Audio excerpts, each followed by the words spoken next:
Hey everybody, welcome. This is the Popcorn Power Hour with yours truly, Brian, from the Popcast Unleashed. I'm so glad you're here with us today.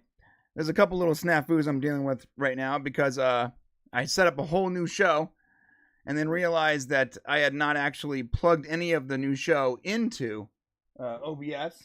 So let me just clear my space here. Sound like a complete idiot. Oh, there it goes again. I made a mistake. Here we go. Anyways, then, welcome to the Popcast Power Hour. Every Sunday at 3 o'clock, we are talking about movies. Blockbusters in particular, because I do not like the highbrow stuff. So, if you guys come here for proper cinema, where it's black and white and there's subtitles, this is the wrong place. But if you come here for explosions and lots of bright flashing lights, I'm your guy. Who do we got here today? You guys like that intro? I co-opted it from a Carl's Jr. ad from like the late 2010s. We got Jeremy Snyder, we got Boulevard Jones, Yorkshire Geek, Hiroshi the Dog, Sean M, Foxhound. Yes, we are talking about Fast X because my brother Anthony Mark, B-side, my brother's predictions about Fast X were probably wrong, but we're going to get into that. So what are we talking about today? My friends, well, I'll let you know. Yes, okay, so on that note, so Anthony Mark just had a great point. Let me get the chat up here so you can actually see it. So in lieu of Shane not being able to join us, I had this idea to to plug in his AI counterpart, Shine. And I haven't activated it yet, but hopefully by next Sunday, I will have Shine reading super chats and injecting random tidbits of information into the show. And what I'm going to do is I'm going to have Shine, I'm just going to let it loose, and I'm going to deny it certain words so it can't curse. But for the most part, it's just going to inject itself into the show and and offer up his opinion. Hopefully it's not too crazy. Yeah, I think it'll be fun. Okay. Yes, we're talking about The Little Mermaid. We are. We're going to be talking about that.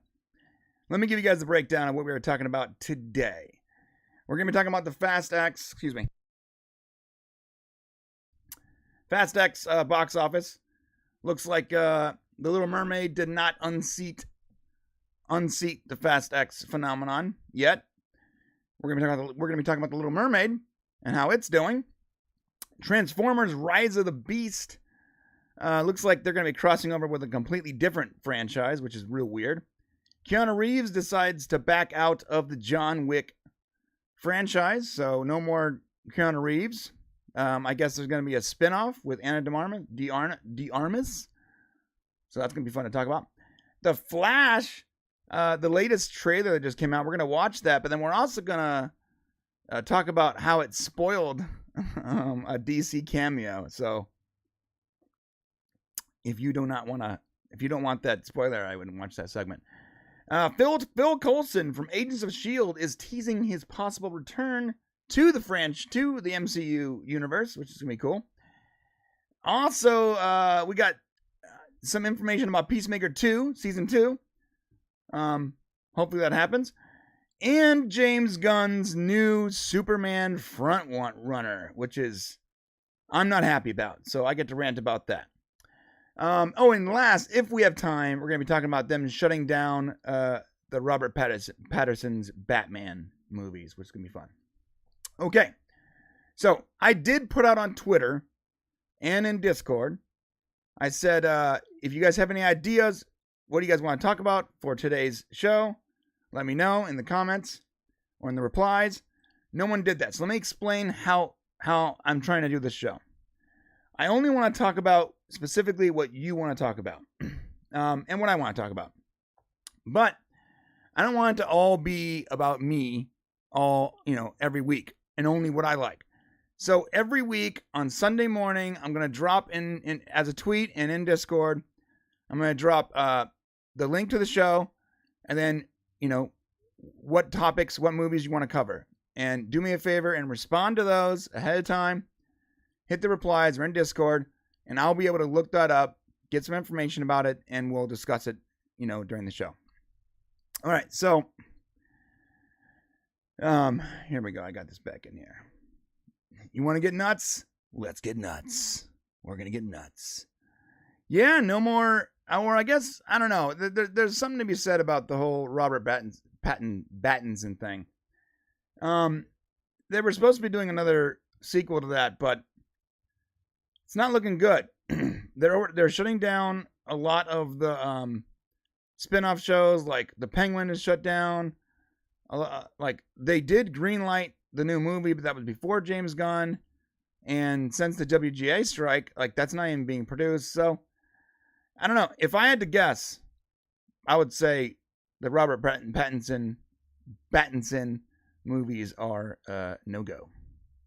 I don't think it's going to happen. I think we are done with those movies, which I know some of you guys really like it, but I didn't, so I'm okay with it. I'm going to be honest with you. I don't know. It's funny. We got some James Bond news. I wasn't going to include, but I might, because Quentin Tarantino was trying to write the next James Bond movie, and I guess the siblings that are in charge of that franchise just basically shut him down. No, they didn't want him to produce a James. Although I would have loved to have seen what a Quentin Tarantino James Bond would look like. Wow, that'd be something else. Yeah, I did not like the last Bat. I don't like the Bat. I like Robert Pattinson, or whatever. I have a hard time saying his name, but I don't like the Batman movies. Like the Batman. I like the Joker, but don't really like. I wasn't interested in a sequel, per se, so when they said, oh, Joker 2 with Lady Gaga, I'm like, I don't care. Don't care. Yeah, it's the Broccoli siblings. Thank you, Foxhound. The Broccoli siblings basically blocked, the Broccoli siblings blocked Quentin Tarantino's 007 movie, which is fascinating. Fascinating. Yeah, they're clueless. That would have been really rad. Instead, they want to replace James Bond with a female character, which makes no sense. Makes no sense. All right. So let's get into this. I'm going to put a poll up real quick.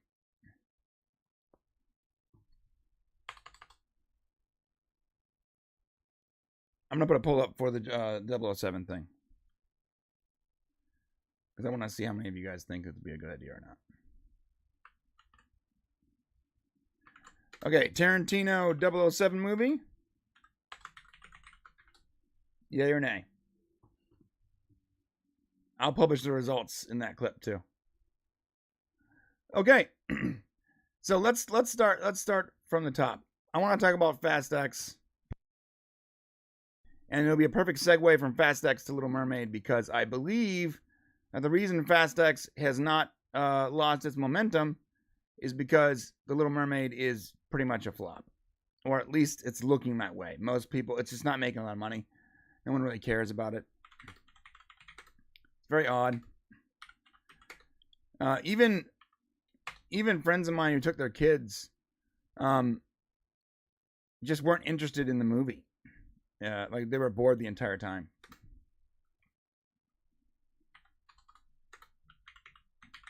I mean, it's not a flop. Don't get me wrong. That's not the right thing. It's just not meeting its predictions.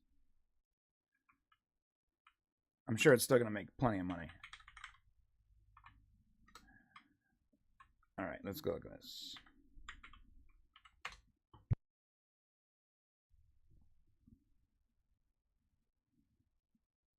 Okay. All right, so let's talk about Fast X first. So, Fast X racing past a major milestone in the global box office. Fast X just raced past a major milestone as the sequel has now earned over $507 million as of today, According to the Hollywood Reporter, the film managed to earn over $500 million in just 12 days of release, proving that the franchise about fast cars and family is still going strong as it heads toward the finish line. Yeah, so there was also some information that came out about this where Vin Diesel was throwing a lot of shade at Jason Momoa. I think that he was thinking that the movie wasn't going to do well, and he was preparing his sacrificial lamb, but he got real quiet the second the movie hit $500 million. This is what it says. It wouldn't be appropriate for someone to race against time forever, and the Toretto family knows that they can't stay in their lane until a threat is powerful enough to wipe them out. Diesel recently stated that Fast X would serve as the beginning of a new trilogy meant to be the end of the line, as the characters first introduced more than 20 years ago. The 11th movie is currently projected to hit theaters in 2025, while the 12th and final chapter of the saga is still in early development. It remains to be seen who will make it out of the final mission, as the Toretto family will put it all on the line. All right. So, you guys saw Shane's comments on Fast X. Yeah, he didn't like it. He thinks it's ridiculous. He thinks it's stupid. And I think that for the same reasons that Shane didn't like the movie is why I like the movie. I think that because it's so ridiculous and so stupid and out of control, it's fun.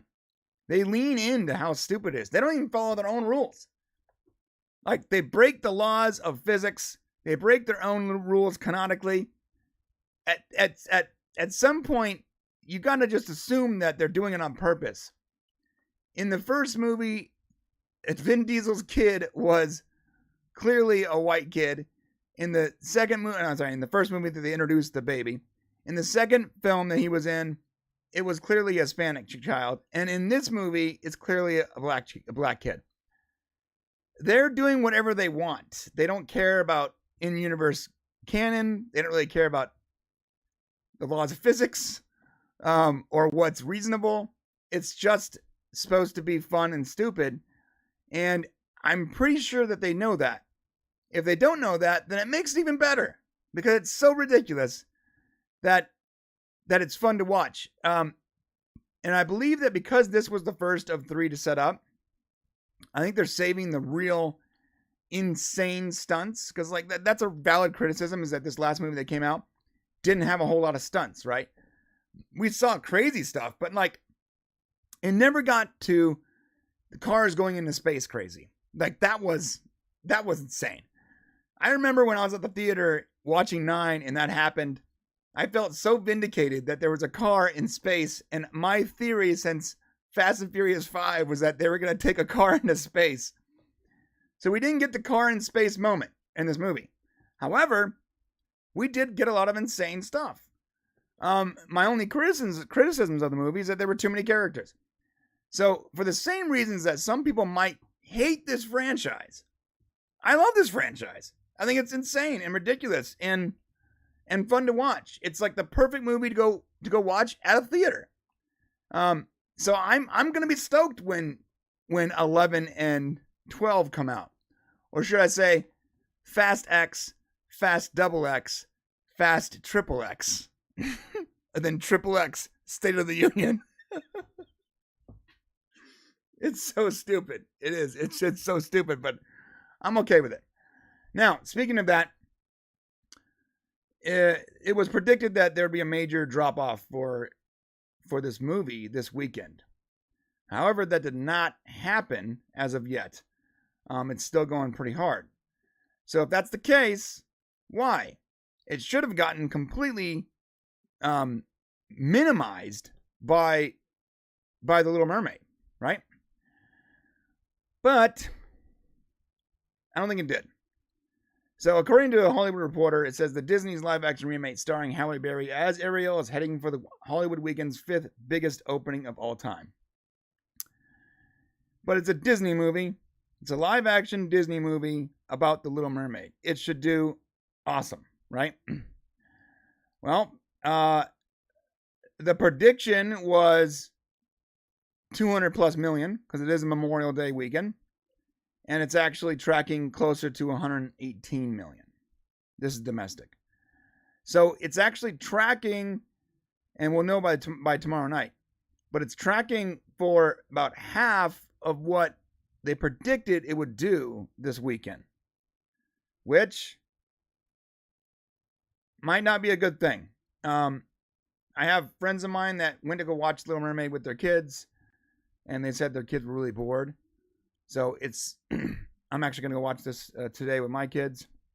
I wasn't planning on watching it, but I'm realizing that tomorrow is a holiday and there's nothing to do with them, so I'm going to go do something fun. I'm not even sure if this is something fun, but it's something. Yeah, so the thing is, this movie, I'm not really interested in watching it. To be fair, I wasn't interested in watching the Lion King live action either. I wasn't interested in watching Beauty and the Beast live action. I am not interested in watching these movies whatsoever, but the kids are, right? So why is this movie not doing as well as previous live action remakes? Because I think the parents look at it and they go, "Oh, they might be driving an agenda," or it might be so far into their childhood that smaller kids are just not interested in this as much as they were interested in, say, Beauty and the Beast or The Lion King. I don't know. I do know this. The movie doesn't look interesting. The trailers don't look interesting. It just doesn't look like an interesting story. It doesn't look like it hasn't been marketed very well. The way they've tried to put it out there, it just doesn't seem like they put it out there in a way that it really works for people where they're excited to watch it Memorial Weekend, right? But that said, it's still going to make plenty of money. It's still a Disney live action remake. For the most part, Disney doesn't really fail. I mean, it fails to us, but it doesn't fail as far as its profitability. Most of their movies do really well. I'm sure it's going to be great, but it wasn't enough to cut the legs out of Fast X yet. We'll see next weekend if it does that.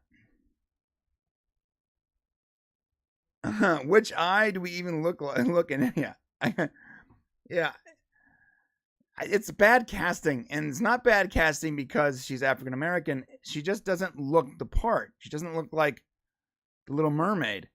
I saw a Reddit post where they put a list of better casting options, and even in that list, there were a couple African Americans and even like Bollywood actresses that had like amazing voices and had the look, and they looked the part. Halle Berry just does not look.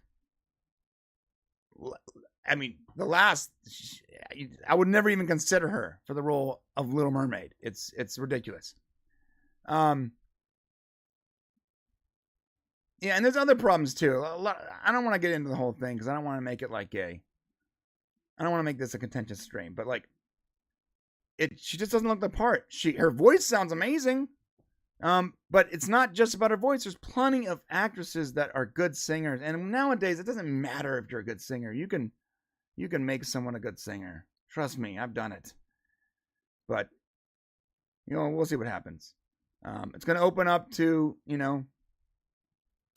between 96 and 120 million. His prediction was 285.8 million. We'll see. Unless it gets a massive surge today and tomorrow, I don't think it's going to make its predictions. So that's probably why Fast X is still currently king of the mountain. Yeah, Maverick was outstanding. Outstanding movie. That was great. And you're right, Foxhound. Avatar was not a great movie. Still made a bunch of money. Yeah, but it's coming off the Avatar hype. So that's a thing. That is a thing. What are you guys gonna? Has everyone here seen Fast X? Are you waiting for it to come to streaming? Do you not care? I'm curious. I'm curious if any more of my crazy explosion-loving movie junkies care about Fast X, or is it just me?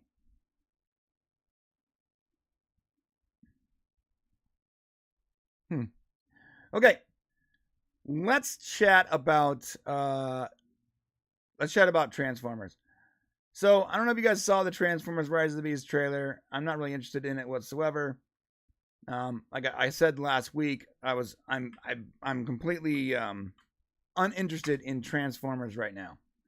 I think they made a massive mistake when they allowed the entire franchise to go to this, like, I know it's robots transforming from cars and saving the world. I know it's ridiculous.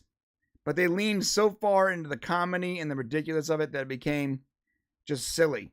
And ridiculous is okay, but silly is not. Like, you don't want silly. So I watched the trailer. I hated it.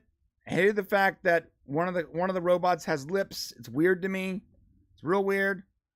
But there is some news that the Transformers are going to be the end credits, and it's a spoiler alert. If you guys don't want to hear this, it's a spoiler alert right now.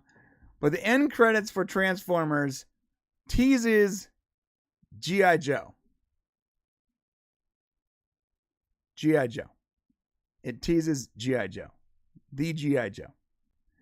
If you guys recall, G.I. Joe, there was a G.I. Joe franchise that got a couple movies. It didn't work out. It died. Then there was like this like reboot of almost like a soft reboot where they did like the Snake Eyes character. They kept trying to get the G.I. Joe movies under, going again. They haven't really done well, right? So they came out with G.I. Joe Rise of the Cobra, which I actually sort of liked. I'm not going to lie. And then it was G.I. Joe Retaliation with franchise Viagra himself, Dwayne "The Rock" Johnson, and our friend from the Orville, Adrian Palicki. So they joined the cast. And then years passed, almost 10 years or 8 years, and they did Snake Eyes. They didn't even, like, the title didn't even have G.I. Joe. It wasn't G.I. Joe Snake Eyes. It was just Snake Eyes and then, G.I. Joe Origins. So they went backwards. They went into prequel territory. And the movie didn't do really well. Didn't make any money. It actually lost a ton of money. So while the first two movies made money, it wasn't enough to keep them going.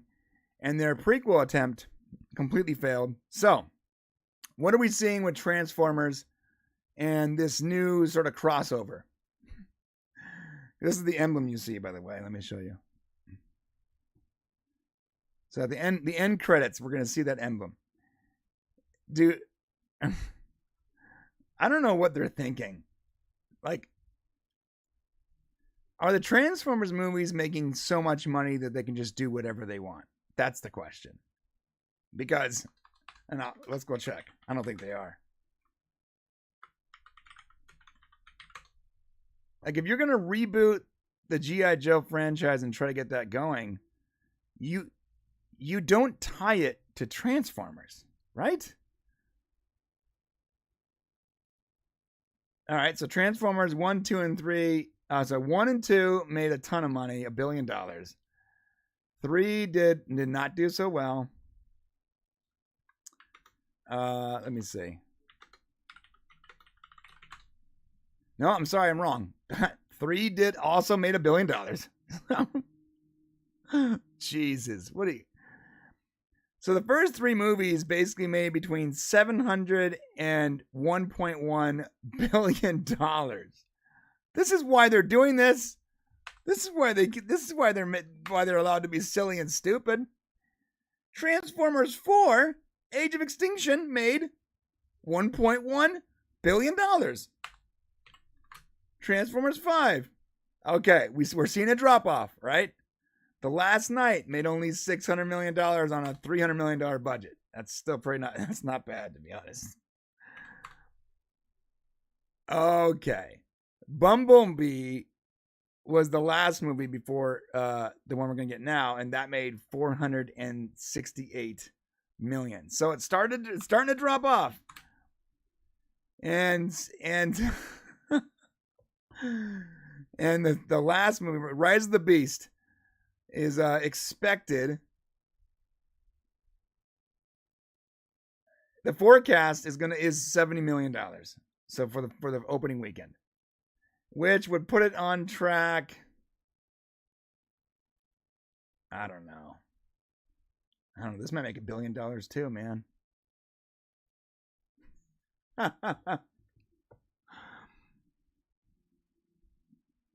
Dude, Rise of the Beast is gonna make $1 billion too. Oh my god.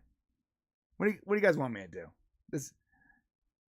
They are just shoveling this garbage into our mouths and we are eating it up. It has a $200 million budget. It's already made $100 million.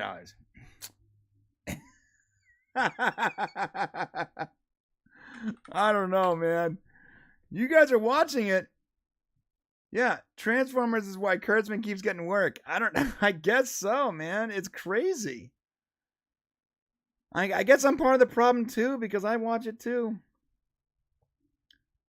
I got an excuse though. Like I review it. I don't know. This movie. All right, so I guess financially speaking, it's probably a good thing. It comes out June 8th. And it already has $100 million in pre-sales. I give up. I don't know. This movie's gonna make $1 billion too. So it looks like 1 through 5 pretty much made between $700 and $1.2 billion. Then we saw Bumblebee at under 5. But then this movie has almost $100 million in pre-sales. So, it's going to make $1 billion. So, how do you guys feel about that? How do you guys feel about G.I. Joe being spun off of Transformers in a potential reboot? Is that interesting to anyone? Does anyone care about that? Yeah, I'd like to see Shia come back too. Like, the best Transformers movies, in my opinion, had Shia LaBeouf. And I said it last week, dude.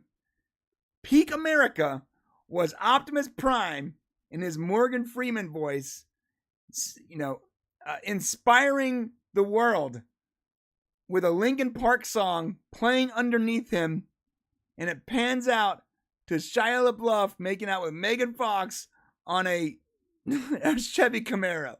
That was peak America. I don't know, man. I do not know. These movies should not be doing well.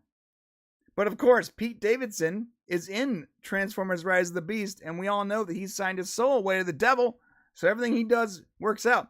I'm going to start investing in stocks based on what Pete Davidson's doing. What is Pete Davidson in? Let me invest in that.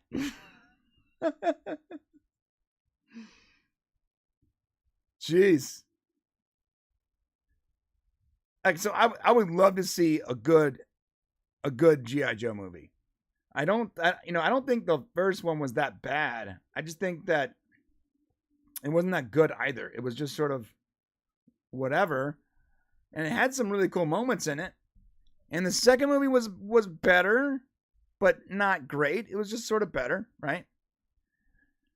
But it was never like outstanding. I never said, "Oh, I want to rewatch those movies." There was no goosebump moments, no cheering moments. It was just sort of whatever, sort of silly. So if they do it, but is Transformers the right film franchise to spin off a reboot of G.I. Joe with, considering how silly and stupid it is? I would say no, except for I just looked at the box office and Transformers makes $1 billion a movie, almost regardless. So,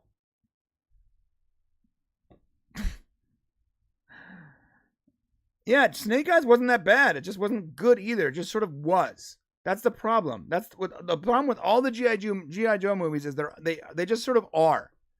They're not good or bad. But when it comes to blockbuster movies, they gotta be good, or at least need to be exciting to some degree. A lot of the G.I. Joe for me just sort of fell flat. In fact, I would say Snake Eyes is probably the better of the three movies. But when you drop the G.I., it was a prequel. They dropped the G.I. Joe moniker. It just doesn't work. Okay. This is such a wild thing. I'm just like, I'm stunned at the pre-sales for Transformers Rise of the Beast. I'm stunned. It should not be tracking at $100 million. But we'll see. Okay. Let's move on. Oh, look at this trailer real quick. Yeah. All right, I'm gonna play it. This trailer is so stupid. Ready? Here, let's watch this.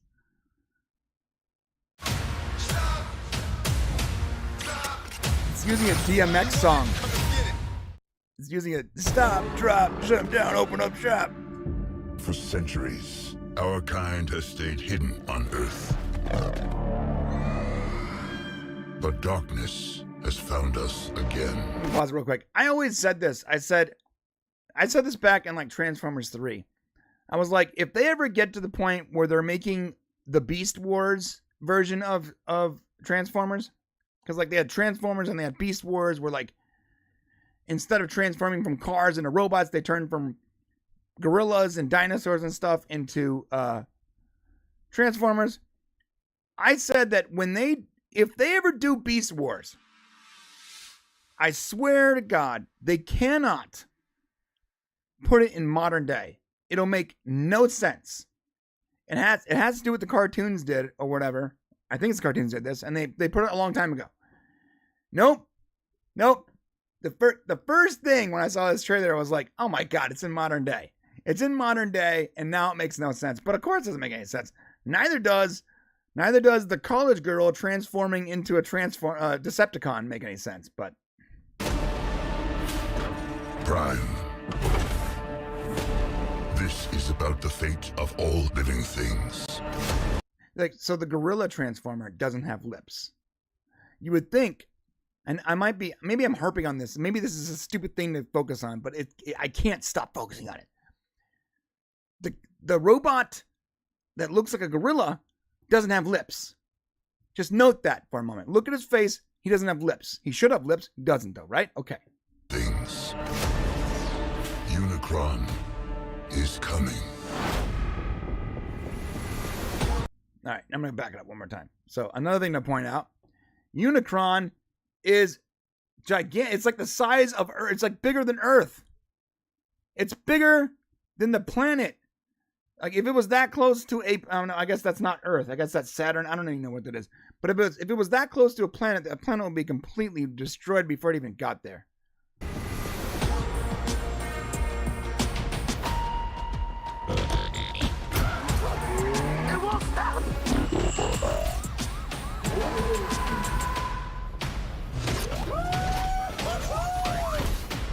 Back up. Oh, I thought we were boys.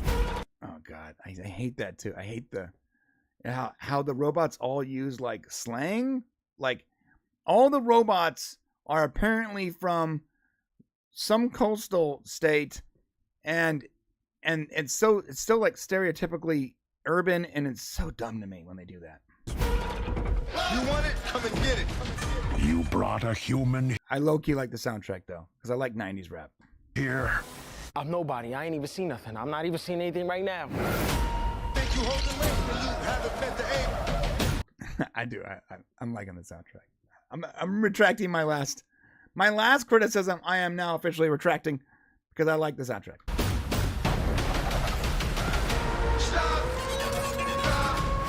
Shut him down, open up shop. Oh, we must no. Okay, that is so stupid looking. In their own trailer, that looks like some really horrible video game cutscene. Why does the eagle hawk bird transformer have feathers? How does it even work? Is anyone else seeing this? This looks like bad Photoshop. It looks like bad Photoshop. Look. Why does it have feathers? Or fur or something? It's so stupid looking. It looks like bad Photoshop. This is not our war. Optimus, we must. That is The stupidest thing I have ever seen. Look at that. This is a $200 million movie, and it looks like bad Photoshop. It looks so horrible. Trust each other to protect the home we all share. I got. Where does the fur come Optimus, from? we must trust each other to protect the home we. Look at. So does the leopard. It has fur for some reason. Okay, and there's the lips. Look at this stupid transformer. It has reading glasses and lips. Why? Why does it have those things? It's so dumb. It's so stupid. We all share. How big can this guy be? He eats planets. So, like, way bigger than a planet. So like all way bigger than a planet.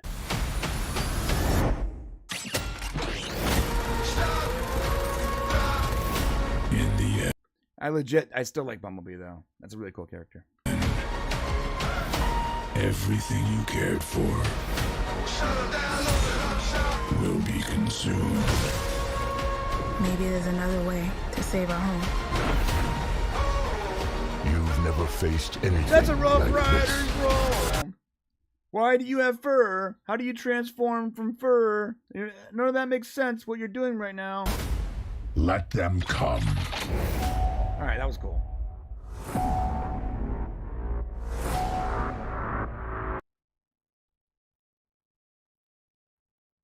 That reminds me of like an anime. I don't remember what anime it reminds me of, but it does. Speed Racer? I want to say Speed Racer.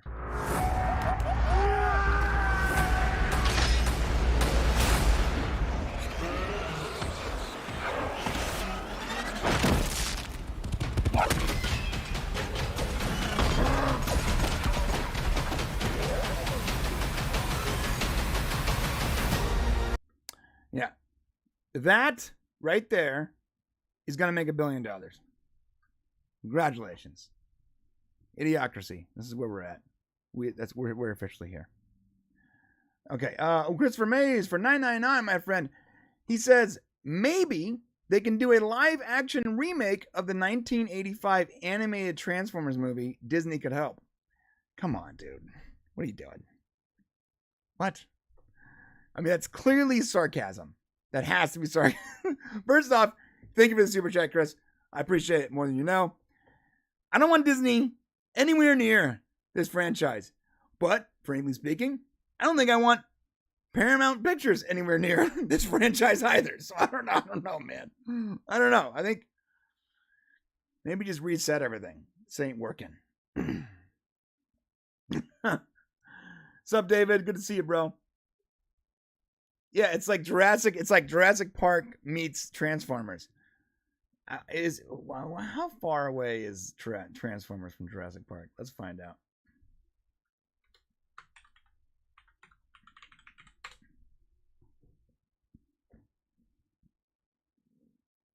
You know, I bet you they could do.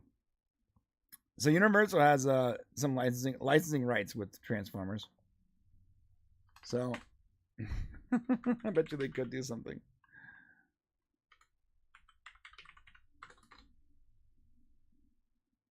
Yeah, so it's done. It's a Paramount.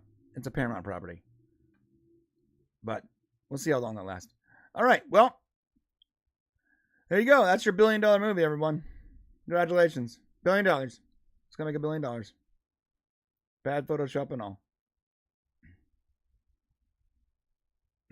Where's the Transformer? I don't know. Because clearly that's sarcasm. Yes. Yeah, you know what's funny is the same thing. That second I saw the Unicron reference, I was like, oh, well, now I gotta watch this movie.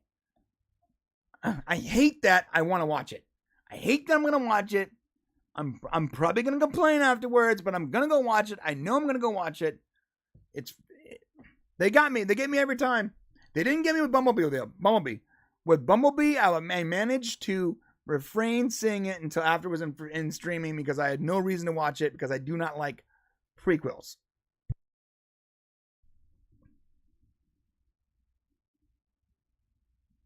Did he really? Did John Cena really wear? Okay. Oh, that's something worth looking at. Okay. Dude, John Cena would be great as Duke.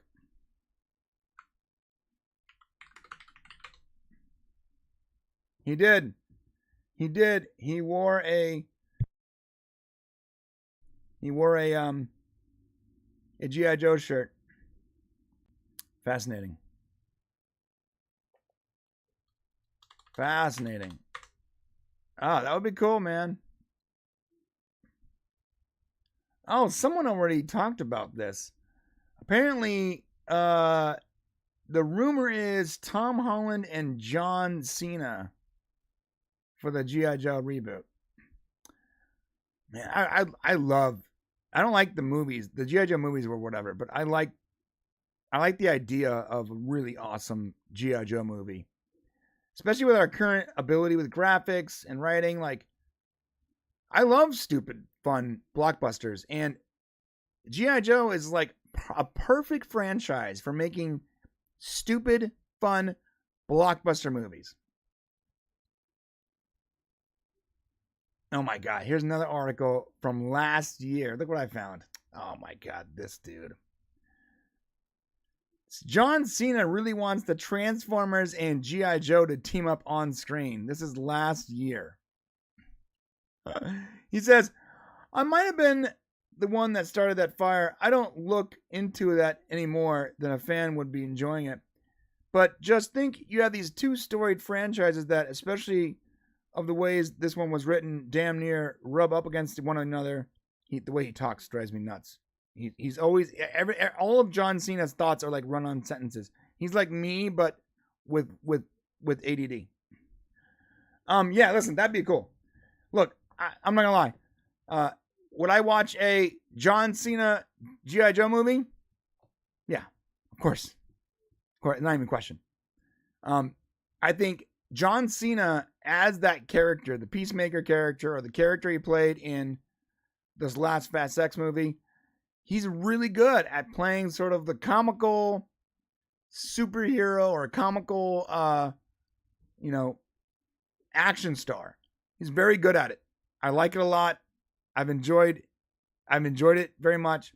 So, seeing him playing G.I. Joe, I'll take it. Yeah, same here, Chris. Pretty much John Cena anything. So let's do this. Because of the John Cena reference, let's jump into some Peacemaker news because we got some information about that. I like how the conversation is flowing from one topic to another. It's nice. I'm digging it, bro.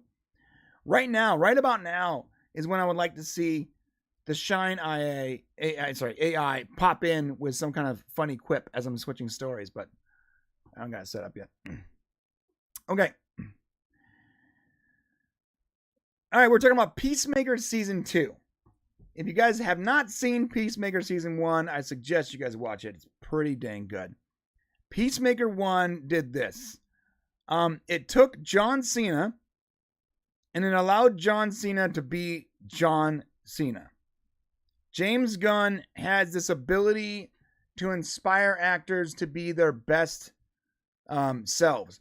Maybe they're not the best actors in that moment, whatever, but they are playing themselves in a way that is really special. And John Cena really just outdoes himself in Peacemaker. Now, it's not all because of John Cena. The reason why John Cena works in Peacemaker, and I'll tell you why, it's because the writing is superb.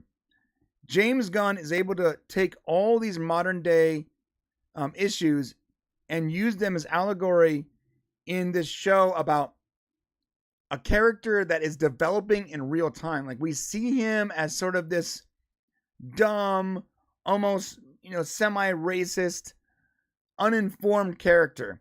And he goes from that into someone who is more informed, a little more interesting, and less racist. And we find out why he is the way he is when the show introduces us to his father, who is brilliantly played by the guy from Terminator 2. And it's really good because his dad is like this, like almost like alt-right KKK leader, like Grand Dragon. And we find out the way all of Peacemaker's tech comes from his dad, who was apparently some kind of tech genius / racist, which I don't know how anyone could be that smart and still be racist, but whatever.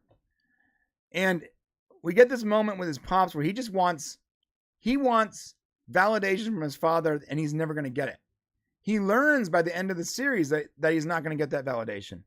Although he still sees his father in spirit form, or in some kind of in his mind at the end of the movie. And there's this perfect frame up at the end of the series. This perfect frame up at the end of the series where he's sitting down in front of his trailer that literally looks like an American flag, and he has the embodiment of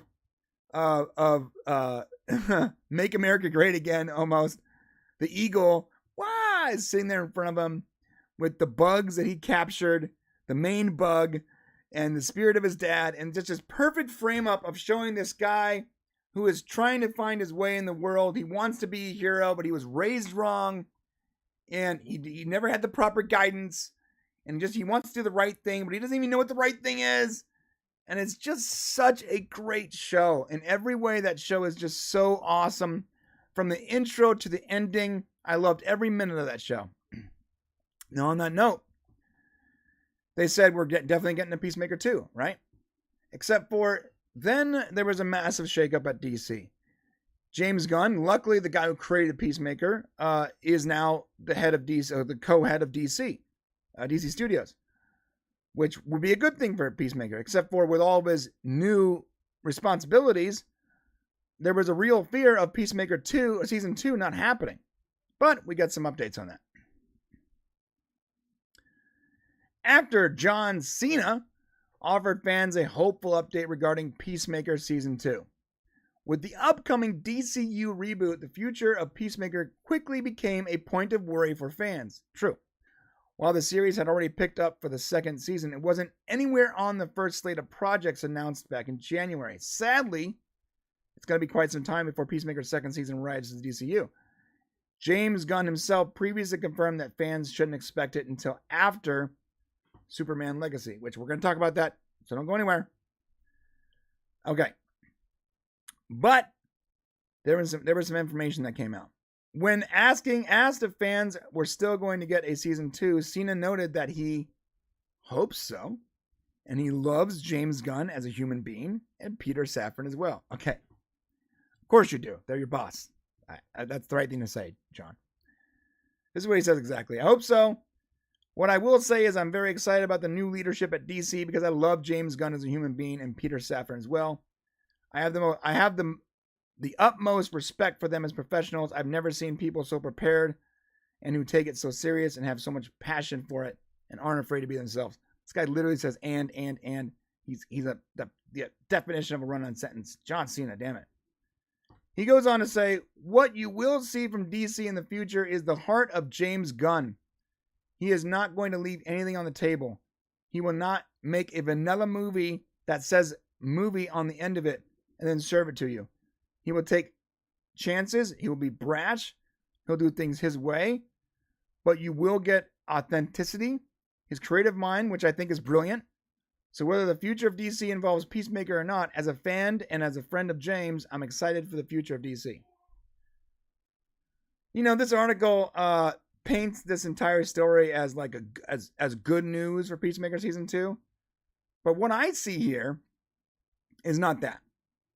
Unfortunately, what I see is John Cena not knowing anything about the project where he is the title star. He literally doesn't know what's happening to it. All he says in this interview is that he loves James Gunn and that he thinks that whatever James Gunn does is going to be awesome, which I agree. But Peacemaker Season 2 is certainly not happening. Not right now. Will it happen? I think that because James Gunn is the head of DC, I think we'll see it eventually. But from my perspective, seeing this right now, it's nowhere even on the slate. I doubt they're writing. I doubt they're even doing anything with Peacemaker. I bet you it's on some board somewhere that TBD taking place after all this other stuff that James Gunn has to do. So it's a little bit of a double-edged sword. Giving James Gunn the entire franchise is good for DC as a whole, because I believe James Gunn is an absolute mastermind. Best in the business. I've said it before, I've never watched a James Gunn movie that I didn't enjoy. Never seen a James Gunn TV show I didn't love. The guy constantly, thoroughly entertains me all the time. However, him being the head of DC also makes it so that his projects might get a little less leeway, because he has a little less priority, because he has a lot more things to do. A lot more things he's got to worry about. More movies and casting. He is now the head. He's not just the creative. He's got to worry about all the other creatives that he hires, which means Peacemaker season 2 it's probably going to happen. But I don't think it's going to happen for a very long time. And that means that actors and creatives that were involved in season 1 might not be involved in season 2, because contracts, relationships, ideas, wants, and dreams, these things change from year to year. And, that might change for season 2. Although, I'm cool with any change they make as long as John Cena is the Peacemaker. If John Cena is the Peacemaker, then you make whatever changes you need to make to the other characters. Like, I don't mind all the other characters. Like, I love Beard, whatever his name was. I think it was great. I loved all the characters to a degree. But what is it? Beard, whatever his name was. But if they recast them or just don't include them, I don't really care. Quite frankly, as long as John Cena is Peacemaker, I trust James Gunn to knock it out of the park. So that's it. So if you're looking forward to a Peacemaker season 2 coming out this year or even next year, good luck with that, because according to James Gunn, it's not going to happen until Superman Legacy is done. Speaking of Superman Legacy, look at these segues. You guys like this? This is outstanding segues I have today. I'm just saying, my segues are like on point. Let's talk about Superman Legacy. Apparently, James Gunn has some front runners in mind for the role of Superman in Superman Legacy. And I don't know if this is actually true, but people are reporting this, okay? And some of the people we're getting, for me, I don't like it. So what is Superman Legacy? Superman Legacy is actually going to be Superman, but younger. Coming, what they said, it's not a reboot. It's not a, they're not going to tell his origin story again, but that's not true. They are. They're gonna have some soft version of his origin story. James Gunn made it clear that this is Superman when he first gets his job at the Daily Planet, and it's a younger version, which is why he didn't want Henry Cavill, because he needed a younger version of Superman, which I don't understand that. In my heart, I believe that it had nothing to do with Henry Cavill's age and everything to do with Henry Cavill's price. Henry Cavill wanted too much money, or at least in the mind of the studio, he wanted too much money. In my opinion, you pay that dude whatever you got to pay him to get him back in those tights. But I'm not the head of the studio. So I think he asked for a lot of money, and so they go, okay, we need a younger Superman. We need to cast someone younger. We'll get someone that is going to cost less, and that's someone we can sort of build into our own image of Superman, right? So here's some of the front runners for, I guess, Superman. We got David this guy, I can't say his name, so I'm just going to show you. David Corenswet. David Corenswet is apparently one of the front runners for Superman in Superman Legacy, which he doesn't look bad. It's not bad, right? Not bad. He looks like Superman. He also has this sort of,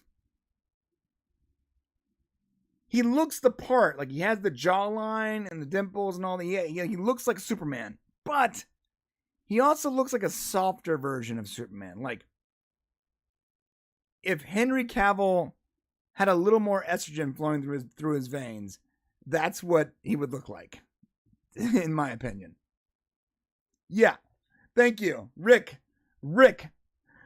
Discount version of Cavill. Yeah, it's pretty much where I'm at. He looks like sort of like the Wish.com version of Henry Cavill. So I guess it's not bad.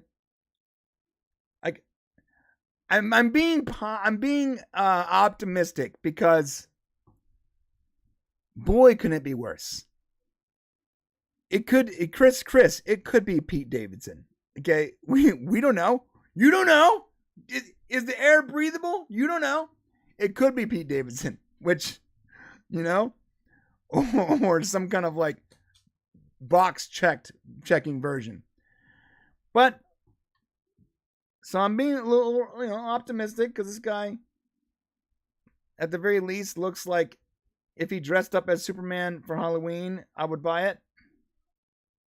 I don't know. All right, so who's next? That's the front runner right now. So that's the guy that all the rumor rags are saying is going to be Superman. But there's some new other possible contestants. So we got Tom Brittany. This is Tom Brittany. So, are you guys seeing a trend here? All these guys look like versions of Henry Cavill. Am I right? They look like alternate versions of Cavill. It's very weird. Like, we can't get Cavill.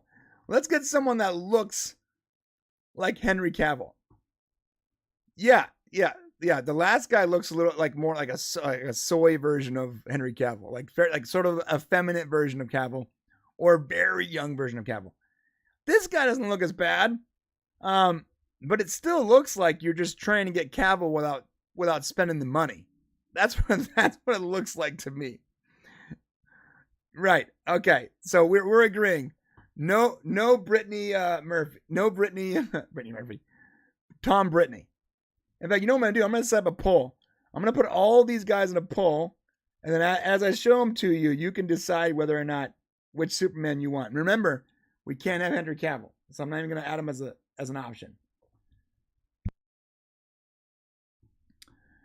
I'm going to put everyone in all the polls here. All right, we got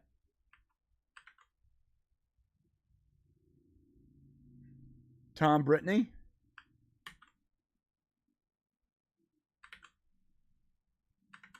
And we got David Corin Sweat. Oh my God, this guy's name drives me nuts.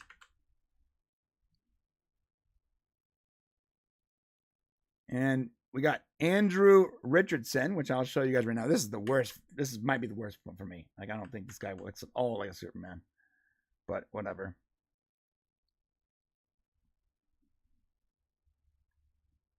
Okay.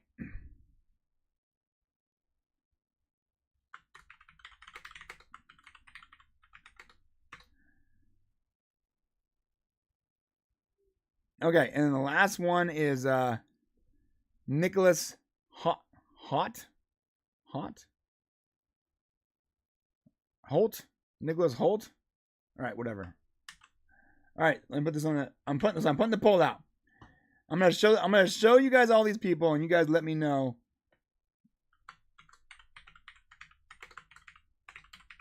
the best option out of these 4 actors. Okay, there's the poll. All right, so we looked at Tom Brittany. Let's take a look at the next guy.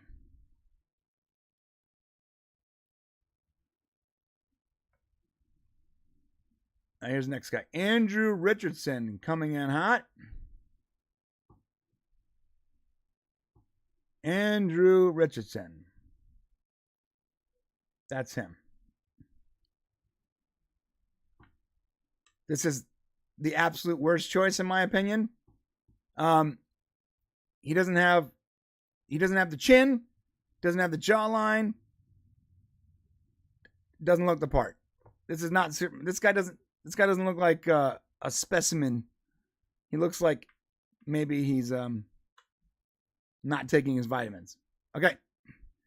So that is Andrew Richardson. Now, lastly, Nicholas Hoult. And while I recognize this actor, I also do not like this option. He actually reminds me of like a young, oh my God, why can't I open this image? Sort of looks like a young, like, less weird looking version of Cumberbatch. But I don't know.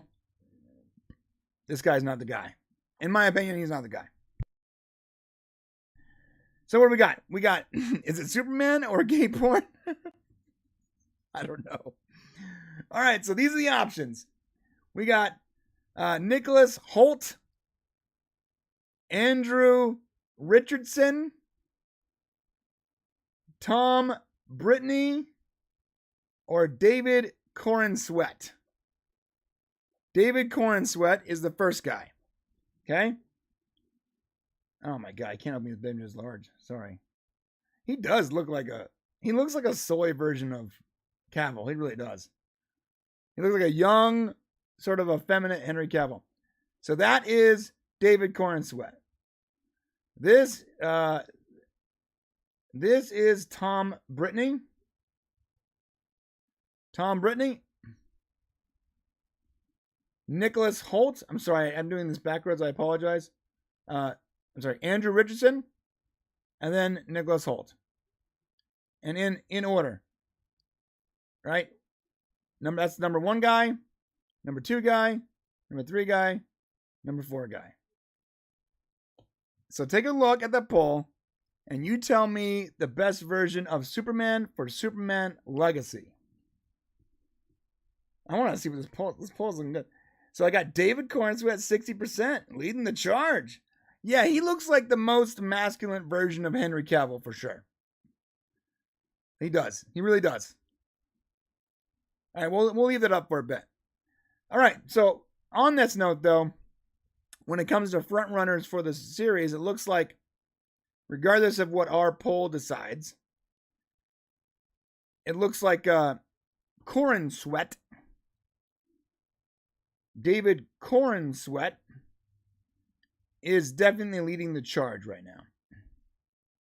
So, all right, looks like actually Corenswet's 65%. So, okay. All right. This is what it says. This is from Direct. After being listed as one of the reported frontrunners to play Superman in James Gunn upcoming DC reboot Superman Legacy, David Corenswet has landed another high-profile role in Lee Isaac Chung's Twister. The 29-year-old is supposedly among... See, that's another thing. He's 29 years old. Henry Cavill's like 34? Like, James Gunn says, I want a younger version of the character. Then I don't understand why you get someone that's like 5 years younger than the guy. Whatever. I'm not going to go back on that. I'm not going to go back to that well and complain. So David Corenswet is one of the frontrunners to play Superman in James Gunn reimagined DC Universe. He is going to be joining the classic storm-chasing thriller Twister. By the way, if there was one movie that didn't need a reboot, it's Twister. Just so you guys know. Twisters, this update on the 1996 blockbuster, is set to be directed by Minara's Lee Isaac Chung. Will feature the talents of Corenswet. I can't say these names. A bunch of people. Although Corenswet was not locked down as the role of Clark Kent in Superman Legacy, the Twisters casting could be a point of favor in his favor with Warner Brothers, because Warner Brothers is co-financing the film Twisters. So, if I had to guess, that's probably your guy. He's already working with Warner Brothers now, and he was already the front runner. He was literally number 1 on the list of rumored options. He looks like a young, sort of discount version of Cavill. And according to our amazing poll right now, looks like David Corenswet is leading the charge at 67%. So, yeah, that's a great question, Drew. How would the poll change if we played their voices? I don't know. I can't play their voices though, so that's a good point though, because the voice does matter. You gotta have that like commanding voice, right?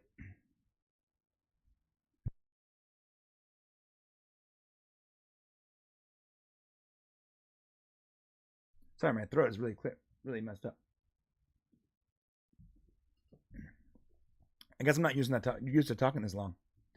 All right, that's it for Superman. Let's move on. And I'm pissed that I didn't get a good segue. Wait, that's a good segue. Well, that's all the news for the reimagined Superman Legacy. What about the reimagining? I'm worrying this segue. Okay, next up, let's talk about the Flash. That's all. I'm just gonna say let's talk about the Flash. Let's just talk about the Flash. The Flash movie is coming out soon, like real soon. Like I got my tickets already soon. If you guys aren't aware of this, June 16th is when either I'm going to be very thrilled to be a fan of DC or very angry I'm a fan of DC. One or the other. For whatever reason, this movie is in this zone. How can I explain this? I'm really excited to see The Flash, but I'm almost concerned about how much positivity there is surrounding the movie. Normally, I would say, hey, it's great to be super popular and people to love you and actors and reviewers to say it's the best superhero movie they've ever seen and it's wonderful and fun and exciting. Except for everyone is saying that. Literally everyone. I don't know if we're going to see the same movie. And I have a good friend, Robert Meyer Burnett, R&B, who watched it. He assured me that it's very good. I trust his opinions. I do. But everyone is talking good about this movie. It literally has a perfect score on IMDb already. I don't understand how it can be that good. I'm hoping that it is. I'm hoping that I'm wrong and that it's amazing and that it sets up the whole franchise. As a DC fan, I love DC. I like DC way more than I like Marvel.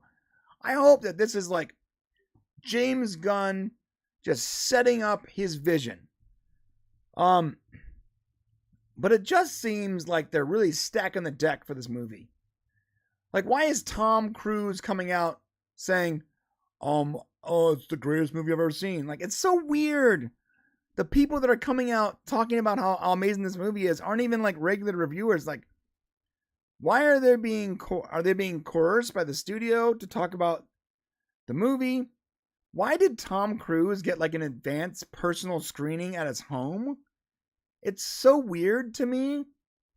None of this is normal.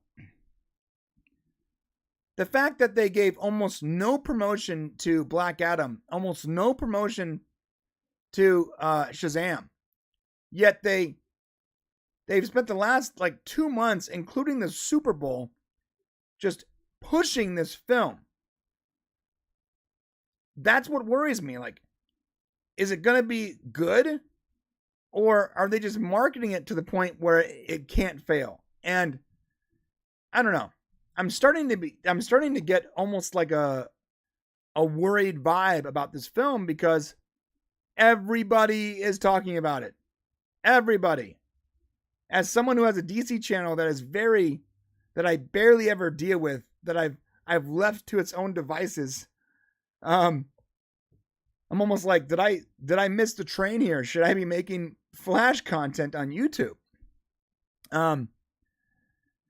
But all the news that comes out about it is just like, I feel like I'd be making the same video over and over again.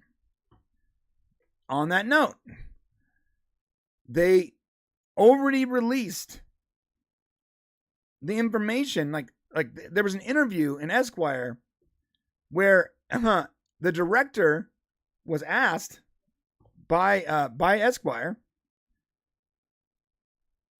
Andy Muschietti was asked if the rumored cameo of Nicolas Cage as Superman was true, and the filmmaker excitedly confirmed that it's true.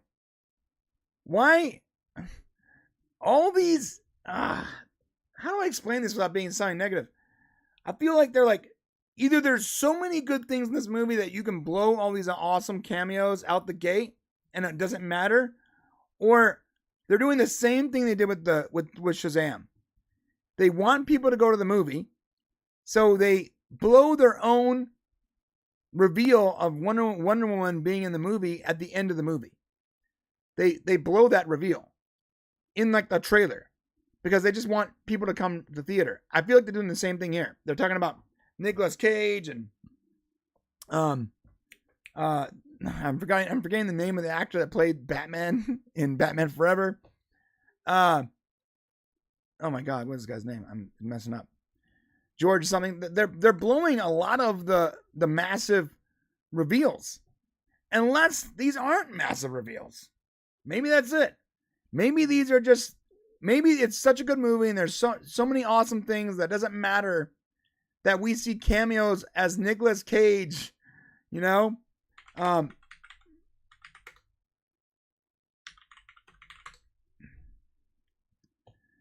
Yeah, Nicolas Cage and Jim Carrey, you know, and I don't know, man. George Clooney. There's some crazy cameos. And then they asked Grant Gustin straight up if he has a cameo in the movie, and he's like, you know, no one's asked me that yet. No one's directly asked me that yet. And then he just doesn't answer, and you're like, come on, like, are you just stacking the decks so that we all go to watch this film? Or is it really a good movie? I don't know. So what I do know is that it's scaring me that these reveals are already just being dropped on everyone constantly. And they even go to note that the cameo isn't reused footage from the failed Superman Returns. Like, they actually got Nicolas Cage to do a scene as Superman. It's nuts. I don't know. All I know is this. I can't wait to watch the movie. I'm a massive, lifelong DC fan. I'm a huge Flash fan. I love the Flash. Some of you might have found us when we were talking about the Flash a long time ago. But I don't like Ezra Miller. It's hard for me to get past all of Ezra Miller's insanity. Like, he's literally a comic book villain. I'm going to be able to compartmentalize and enjoy the movie. But the movie's got to be really good for me to give it any, like, forgiveness or handicap when it comes to Ezra Miller. And are all these cameos and like the Batman cameos, the Superman cameos, Gal Gadot, all these cameos, are these just sort of there to, what's the word, hide or distract from Ezra Miller's insanity? Or are they using it to pump the movie up because they need it to do well? Or, and I'm hoping this is what's actually happening, do all these cameos not matter, and the movie has so much more to offer that these little tidbits we're getting is just the tip of the iceberg? I hope that's the case. And then why did Tom Cruise, like, did you guys see that? Tom Cruise got a copy of the movie? Why? Someone tell me, why is this being reported? Tom Cruise has seen The Flash and he loved it. It was an exclusive, a Hollywood Reporter exclusive. A conversation with Warner Bros. Discovery CEO David Zaslav, the Zazman, led to a private screening for Cruise at his Beverly Hills film. It's so weird. This is not normal. And maybe it is. Maybe it's normal. Maybe the big stars get whatever they want whenever they want. But it's not normal for you to have then an exclusive report where he talks about it and says how great the movie was. Just seems like they're pulling out all the stops to make sure we go watch this movie. To be fair, when the movie dropped for pre-order, I immediately I got the text message that said pre-order our tickets available. And I hit Cinemark. I hit Cinemark hard because I'm a Cinemark guy. Went, boom, get my tickets. Went to the first showing, right? It was sold out. First showing, sold out. Completely sold out. Went to the second showing. There were 7 seats left. This was 5 minutes after I got the text message that the pre-order was available. Boom, I bought them. I called Shane. I was like, Shane, get your tickets for the Flash, bro. They're already selling out. Shane goes to his local theater quickly to go buy them, and there were no one had bought tickets yet. So for where I'm at, in a more of a populated area, I guess, it was selling out. Where Shane was, it was not. So, I don't know. There were more people had already bought tickets for Indiana Jones than they bought for The Flash, which actually comes out 2 weeks after The Flash. So, I don't know. But I'm really hoping that it's amazing. And regardless, I'm going to be covering it. I'm going to cover it on the Sunday stream on Popcorn Power Hour. I'm going to reviewing it. I'm sure Shane and I will also review it together. I'm hoping it's great. I'm hoping that it reinvigorates my love for creating DC content. But we'll see. I did watch the Flash TV show finale, and it might have been the stupidest thing I've ever seen in my entire life. It was so stupid and silly, and they brought back all the Flash villains. It was Cobalt Blue and Zoom and the Reverse Flash, and they all showed up in the Negative Speed Force, and they're all trying to outdo each other as the most silly, over the top villain. He's like, "No, you're wrong, Zoom. I'm gonna kill the Flash." "No, you're wrong. I'm gonna kill." It was so stupid. It was so dumb. And there's this moment where the Flash's stepmom, Cecil, or whatever her name is, I don't even care. She has mind powers or something, and she's just so OP. She's just destroying Zoom really quickly. It's just so dumb. It's so dumb. People were asking, why are they, they're only canceling the Flash because James Gunn has a new plan for the movies and TV shows.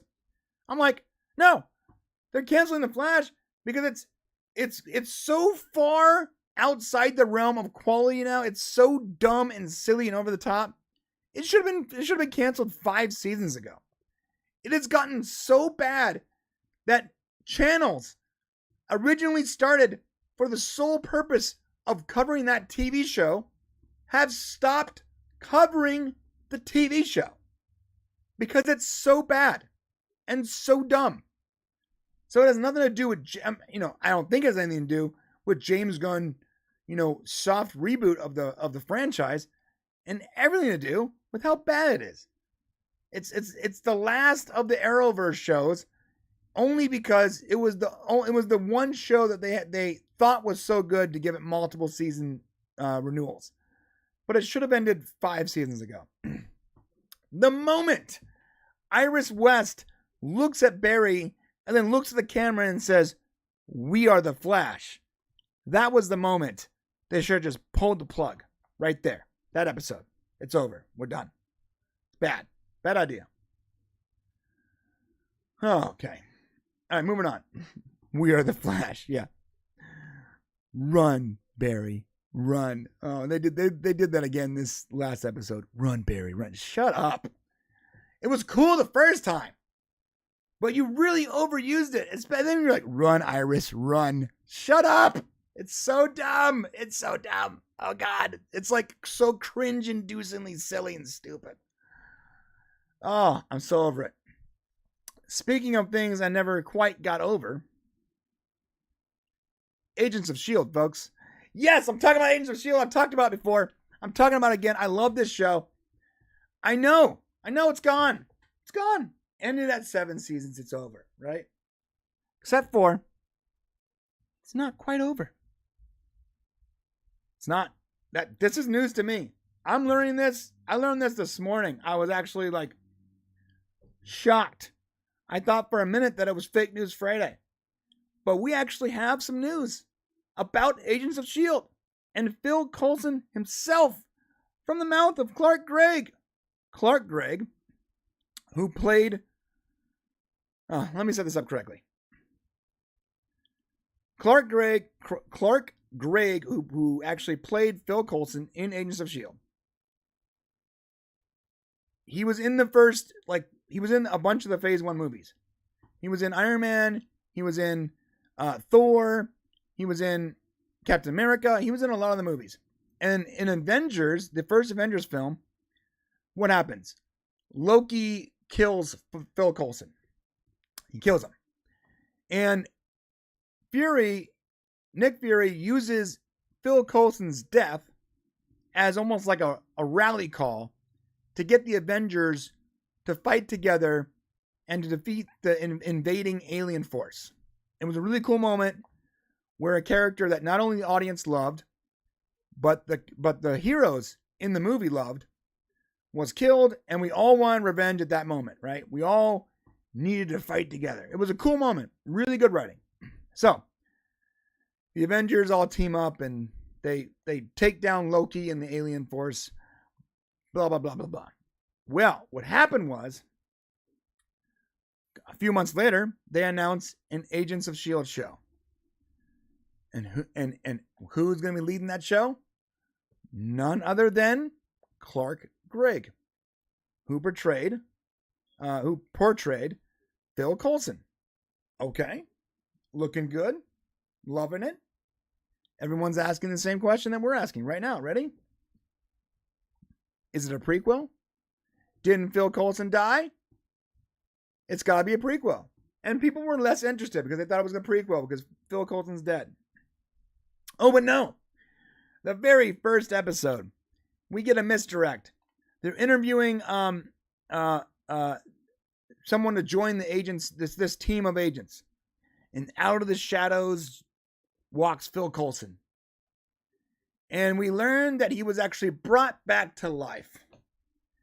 We didn't know how. And he thought initially that he was just wounded and that Nick Fury took him to a medical facility in Tahiti and nursed him back to health, and he only died for a few minutes. And spoiler alert, in reality, they used a bunch of alien DNA and stuff, and he was dead for like days, and they brought him back to life. Anyways, that doesn't matter. The first couple of seasons of that show is sort of booty. But it really picks up and becomes just a really great show. And then there was this moment where Disney clearly pulled the plug on the franchise, but didn't pull the plug. Like, at one point, Disney was communicating with the team that was creating Agents of S.H.I.E.L.D., giving them information about Agents of S.H.I.E.L.D. beforehand, right? Or about the MCU. Yeah, we're going to be doing this. Thanos is going to do something that, causes a lot of devastation to the planet, or Captain America this, or whatever, right? They were trying to weave the agent's storyline into the MCU without giving the actual agent's team all the information, just giving them just enough so they can write the most bare minimum of connection to the MCU proper. And then there's this moment in season 4 where you realize, without a shadow of a doubt, Disney has stopped communicating with the Agents of S.H.I.E.L.D. team. Because the Agents of S.H.I.E.L.D. team they were literally trying to predict the Thanos snap, but they didn't know exactly what was going to happen. So they invent this character called Graviton or Gravitone or whatever, this stupid character. And he is supposed to, like, he wants to, like, protect the Earth, but he ends up destroying it. Doesn't matter. Long story short is that it was very clear that they did not know that the Thanos snap was going to remove half the people on the planet. So when they come back, there's an entire season where it's not even mentioned after it happened, right? And then they do mention it the following season when because they're writing everything ahead of time. They do mention the snap, but they don't mention it. But somehow it never affected any of their team, right? Okay, so it gets weirder. When Disney pulls their informational plug from Agents gets better. When they no longer have to worry about being involved in the MCU proper, and they can just do their own thing, it gets weird and fun and sort of like sci-fi. And they start visiting different time periods, and they're going to space, and they're just having a good time with the show. And it becomes really quite a good show. Really, it's up there for me with all my favorite sci-fi shows. And then just like that, a couple seasons later, it's canceled because when we knew it was going to happen. Look, when Disney stopped communicating with them in season 4, most fans figured that the show was over by season 5. And the fact that it went all the way to 7 is actually a testament to its own quality. It got so good that it didn't require the MCU to get numbers. It had its own fans. It was doing so well on ABC that it got renewed by ABC, not because it was a Marvel show, but because it was Agents of S.H.I.E.L.D. It was its own thing. And people, and there's a lot of fans for this. Now, that being said, when it ended, we assumed that the characters were gone, right? Because in the movie universe, Phil Coulson's dead. And they never mention or even refer to Phil Coulson outside the movie universe, right? There's nothing they ever say about him being alive. So more than likely, the Agents of S.H.I.E.L.D. is its own thing. It's especially with the new multiverse and all that nonsense, right?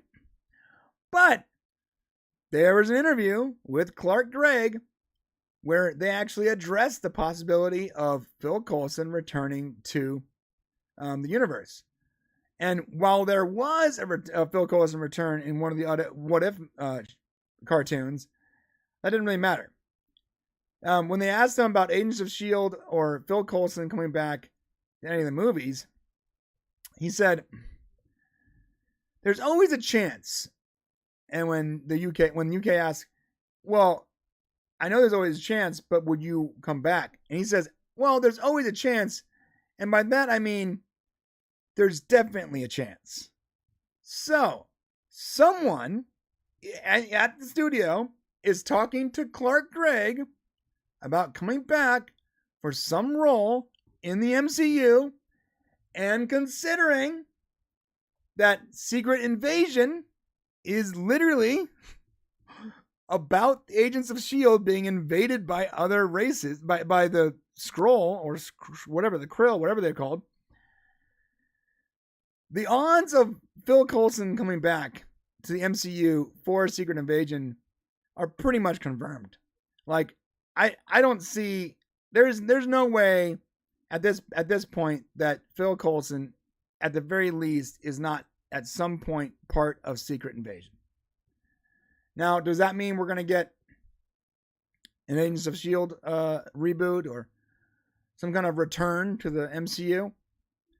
On that same note, Chloe Bennett, who plays Quake, and I'm looking at multiple stories here. I'm trying to weave a narrative here so you guys can understand what's happening. She was asked about coming back for Secret Invasion as the character Quake, because she was one of those characters everyone loved. And she said, "I would be open to it. Listen, there's a lot of stuff around that. I so deeply love S.H.I.E.L.D. fans because it's this tenacity that got the show on the air to begin with. I have not once been approached or asked to be involved in anything after I wrapped S.H.I.E.L.D., and I'm not involved in anything that's coming out. Okay, now this is very important. Clark Gregg's answer was tentative. That would be nice, tongue-in-cheek, sarcasm. He's going to be in Secret Invasion. Meanwhile, Chloe Bennett, who plays Quake, said, without a shadow of a doubt, I have not been approached or asked or even involved in anything after I wrapped S.H.I.E.L.D., and I am not involved in anything that's coming out. So period, the end. So what we're going to get probably in Secret Invasion, we're probably going to get Clark Gregg reprising his role as some agent that's actually a Skrull or whatever. And that's probably all it. We're not getting no more agents, not for a long time. If we ever do reboot that, it'll be years down the road after Disney gets its collective head out of its collective butt. And that's all I got to say about that. What do you guys think? Did you guys even care about this? I want to know. Be interesting to know. Let's look at the Superman Legacy poll. We got David Cornsweat at 60%. Tom Brittany. Oh, that's surprising. Tom Brittany is trailing the pack at 8%. That's a little shocking. Andrew Richardson at 16% and Nicholas Holt at 16%. So it looks like we're all on the same page here. It looks like David Cornsweat is probably the best option for Superman Legacy out of the options I provided, I'm assuming. So I'm going to end that poll. You hear that, James Gunn? Popcast Unleashed has spoken. And we think David Cornsweat is the better of those options. So make it happen. You heard it here, folks, guys. You heard it here first, guys. All right. Moving on. Fury has a life model decoy of Coulson built because he was the only man he ever trusted. Oh. Okay. I like that, Boulevard Jones. And it would actually fit into what happened at the end of S.H.I.E.L.D. Agents when he was literally an LMD. So at the end of Agents, Phil Coulson proper was dead, but his LMD continued on. That would work. That would work. I like that. That's a great idea. Okay.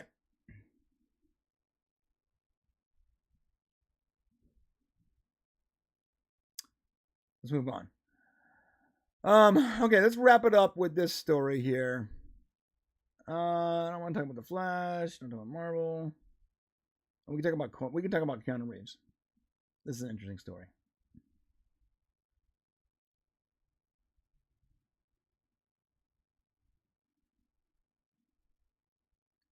Okay. Let me just load it up real quick.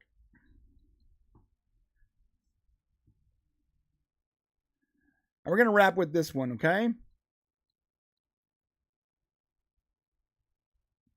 Keanu Reeves, a.k.a. John Wick, is going to be retiring from the billion-dollar franchise. Apparently, Ana de Armas is getting a spin-off movie called Ballerina. Interesting. Yeah, according to this, it says, Ana de Armas is looking forward to audiences seeing her John Wick spin-off movie Ballerina next summer. Warner Brothers' Ana de Armas will be kicking up a storm in front of the John Wick spin-off. Okay, so first off, Ana de Armas is absolutely stunning. Just a gorgeous, very beautiful woman. On top of that, she's a pretty good, damn good actor, I would say. I watched her in a show called, a movie called Deep Water with, what was his name? With Ben Affleck, and it was real weird. It was like weird. I was, like Ben Affleck was like the husband, and he was like killing all of. It was weird, but she was great. Then I watched her in Blonde, where she played, Marilyn Monroe. And I normally am not a fan of like historic period pieces whatsoever, but it was really, really good. Then I watched her in a movie called Ghosted that was direct to streaming with Captain America, Chris Evans. And she was great. So we got so far every movie that I've seen this person in, I have just been absolutely enthralled with. Even movies I normally wouldn't like. So I'm officially an Ana de Armas fan. On top of that, I'm a fan of John Wick. I'm a fan of the John Wick franchise. I think the John Wick franchise is awesome. The universe that I said it in the first movie. The moment I watched the first movie and they introduced the Continental and like the organization that deals with assassins and spies and just everything about that universe was interesting. In my opinion, John Wick 2 fell a little flat for me. I felt like they had the opportunity to build out this universe and make it really special, but instead they basically they just remade John Wick 1 with different characters. Then John Wick 3 came out, and I really enjoyed John Wick 3. I thought it was really fantastic. It was a proper sequel to John Wick 1. It was still the same thing, you know. It was John Wick killing a bunch of people, but there was an added spin to it. There was more in-universe building, canonically adding to the Continental and the whole spin, and the whole idea of that group and that universe.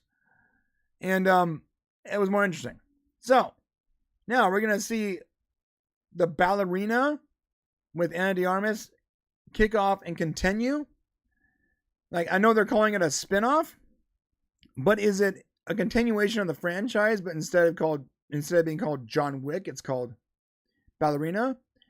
Is the John Wick universe so big that it can fit in multiple characters? Like, can we get the ballerina, and can we get more stories about the Continental? I know that there was going to be, I don't know what happened to it. It wasn't going to be a TV show called The Continental. I believe that it was, right? Oh, yeah. Apparently that's still happening. So there's a show also coming out called The Continental, coming out on Peacock, September 22nd. Okay. And apparently Keanu Reeves is actually in the show with Mel Gibson. That's hilarious. Okay. So I believe that you can call it a spinoff all you want, but really there is plenty of people and stories, and the universe is so rich that you can continue this franchise for a long time. Even after Keanu Reeves is gone, there is no John Wick. After they've done 3 ballerina movies with Ana de Armas, you can keep this entire thing going. And this is why it's a special. This is why we should also celebrate this. In a world where every single possible IP is being constantly reused and rebooted and revitalized and whatever. Very few things are new, right? We are literally seeing Transformers 6 introduce a new G.I. Joe reboot. The last G.I. Joe movie was like 5 years ago. It hasn't been that long. We're in the process of, at one point there was a Batman movie where it was 2 different Batman actors that were so close to each other that it was less than a year between releases of seeing Ben Affleck's Batman and Robert Pattinson Batman. So you got to ask yourself a question. There's nothing original anymore. Very few things are original. Well, we're getting original stuff. John Wick is an original franchise. He's not attached to anything. The movie Manners Make Us Man. What was that movie? There's another movie that came out around the same time. I gotta find it right now. I'm losing my train of thought. Kingsman. So Kingsman was also very unique. Kingsman, John Wick. There are unique franchises that are being born, and I don't think that they're getting enough credit for their success because they're not attached to a toy brand or a show from the 80s or a cartoon from the 90s or some kind of nostalgia bait. Like these are new creations. John Wick is a new creation. And it's developing a franchise in front of us as we speak, based on its own stories. Yellowstone, love or hate it, it's its own franchise. It's being developed as we speak. It's an original story, as original as stories can be nowadays, right? So I like the idea of Ballerina. I like Ana de Armas. I think that the continental world is rich. The John Wick world is rich with stories and characters and cast members that you can and ideas that you can turn into amazing stories. And you don't have to go back to John Wick every single time.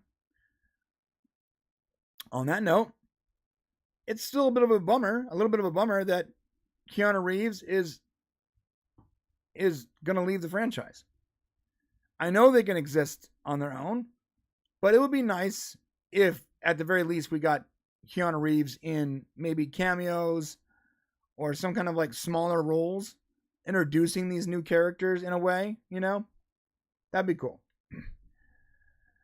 There is going to be a John Wick 5. Is that real? What?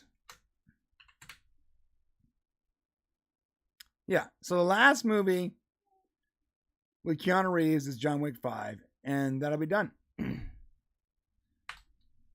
He'll be done with it after that. So it'd be cool if maybe he continued on a smaller role and in smaller roles, sort of introducing the new characters. But I believe that the universe is really rich enough to continue the story of John Wick and these different characters. And again, I like Ana de Armas. I like her a lot. She's great. Why wouldn't you? Why wouldn't you want that character? Someone said Joan Wick. I mean, but it's not though. It's an original character. She's not replacing Keanu Reeves, you know. Anna is a fat magnet. Come on, Gary. Come on, Gary. That's right. She was in Knock Knock. That movie was sort of nuts too, right? Isn't that the one? He was like, oh yes, this movie was ridiculous. I remember watching it and thinking, would I let these people in my house? No. But especially after seeing this messed up film. At this point, I get a knock on the door. I don't even open the door anymore. I go, who is it? Who is it? Yeah, this movie was actually, if you haven't seen Knock Knock, Keanu Reeves, who is a devoted father, basically he helps out these two stranded girls that knock on his door. He lets them in because it's raining or whatever. And I'm going to paraphrase. I'm going to be real quick with the description. He lets them in. It's raining. They turn out to be like insane, and his whole family is like away or whatever. And they try to seduce him and then blackmail them and then kill him. And there's a real gnarly. I mean, look, the writer and the director, Eli Roth, we know how his movies go. I don't care how benign they start off, they always end up being something really twisted and messed up. So if you haven't seen the movie, you should go watch it. It's good. What else did Ana de Armas do? Let me know in the chat if there's anything else that she did that you guys like. Yes, Eli Roth is not a good filmmaker, Mike, but he's good at making twisted stories. You're completely right. That entire movie is twisted. What else did Ana de Armas do? Oh, she was in Knives Out. I completely forgot about that. Oh, she was really not very memorable, I guess, in that movie. I can't believe I didn't remember. I don't remember. Oh man, she was like the main character. I completely forgot she was in that movie. It's crazy. She was in a James Bond movie. Interesting. War Dogs. Oh, I loved War Dogs. That was a good movie.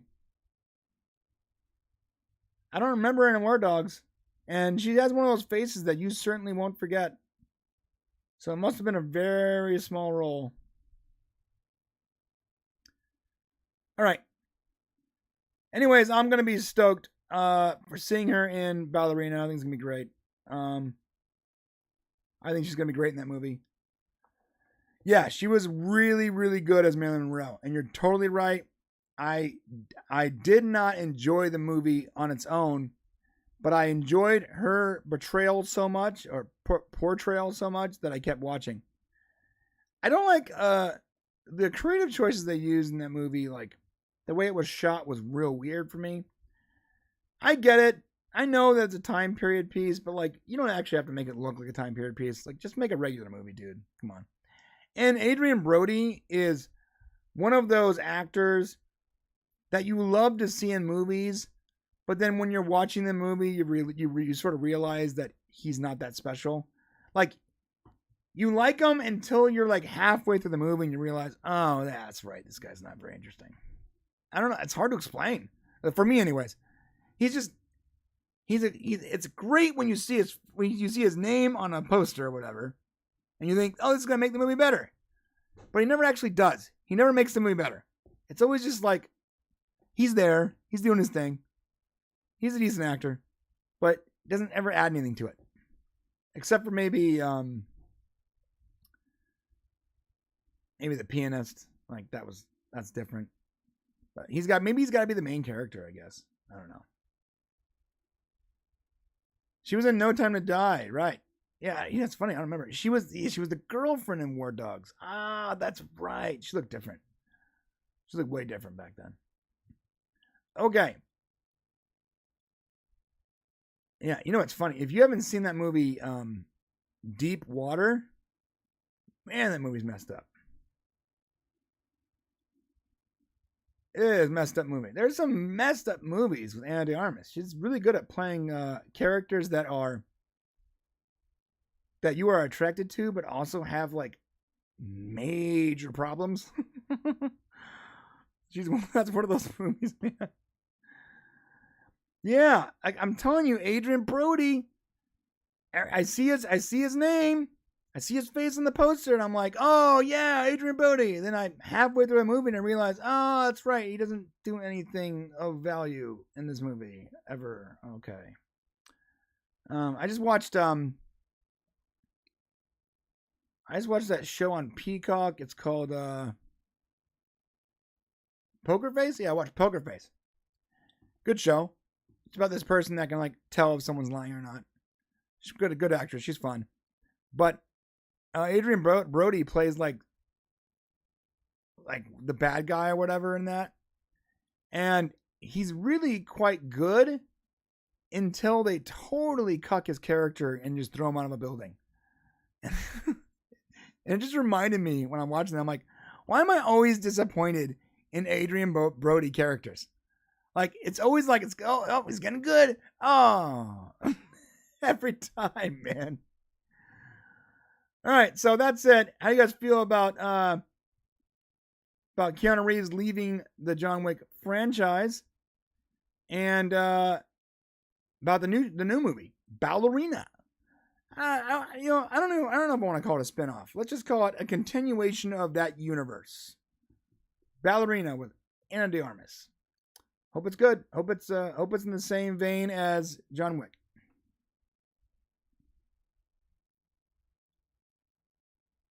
Yeah, Poker Face was good. He was good in that until they threw him out of a window. Then it sucked, man. I don't know why they did that. They should have allowed his character to...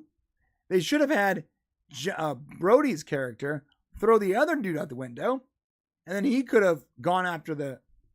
I don't know. I just thought they got rid of the character right when he was getting good. I don't know why. Hey, there's still a bunch of people here. Let's talk about the Batman real quick. So, looks like they're shutting down the Penguin spinoff. Not great news. If you are a fan of the Matt Reeves Batman, then this is not good news for the Pattinson version of the character, because the Penguin was pretty much a done deal. Like, a done deal. They were writing, it was greenlit, blah, blah, blah. It was good to go. The WGA strike was bound to have some casualties in its wake. However, this is more than a casualty, because this is what they say. The WGA strike has officially entered its second week as the writers of Hollywood look to strike a new deal with studios like Warner Brothers and Disney.